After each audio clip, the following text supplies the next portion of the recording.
bundok magdilim. Siya si Maria. Napakaganda ni Maria.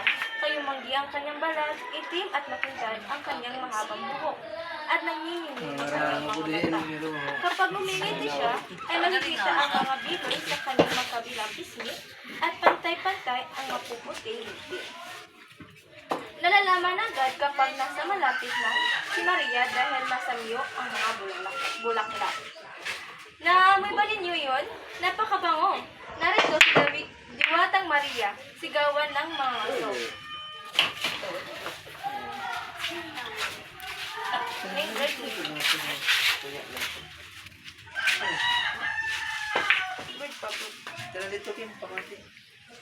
Maya-maya pa nga, ay nakita nila si Maria suot ang kanyang mahaba, manipis at maputing damit. May dala siyang isang basket na puno ng iba't ibang prutas, gulay. Huwag sana ninyong patayin ang mga hayop sa bundok, lalo ng aking ginuntang isa, alaga ko ang mga ito. Sa halip ay bibigyan ko kayo ng prutas at sariwang gulay, pakiusap niya. Nagpatuloy ang mga maayos na samahan ni Maria at ang taong bayan. Subalit isang araw, isang lalaki ang umakyat ng bundok. Iniisip niyang hanapin ang ginuntang usa dahil alam niyang malaki ang halaga nito. Kailangan niya ng maraming pampagamot sa malubhang sakit ng nag-iisang anak. Nung nakita niya ang usa, ay inuuman niya ang pala. Pero bago pa niya ito mapakawalan, nang naamoy niya ang sanyo ng bulaklak sa paligid. Maya-maya pa, nagpakita na si Maria. Bakit mo binabalak patayin ang aking ginutang isa? Hindi ba't alam niyong bawal ito? Galit niyang tanong sa lalaki. Nasin siya nito sa may sakit mo ang kailangan mo ng pera. Naawa si Maria sa lalaki, naiintindihan niya kasi ang matinding pangangailangan nito. Sige, umuwi ka na.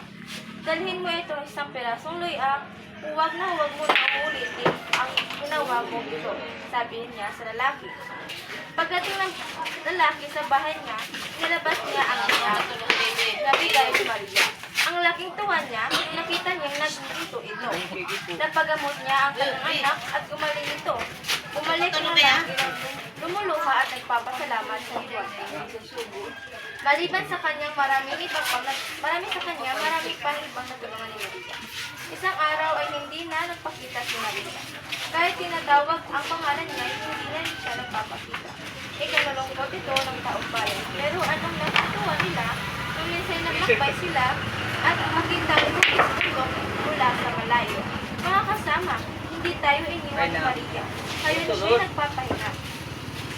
Maria makinig, ang sigaw ng mga tao, habang inituturo ang bundok. Nakikita ang hugis sa bundok na sila, nagpapahiwagi ni Maria, na nakabugay ang mahabang buhok, masaya na ang lahat. Alam nila kung ganda ang diwata at patuloy na nangangalaga sa kapakanan ng bundok ng taong bayan. The end. Wala. Ipon. Maringa sa hatun. Ano? Diba? Full storage. Ano ito? Hindi mo na. Ano nga full storage? Wala ka full storage. Puta.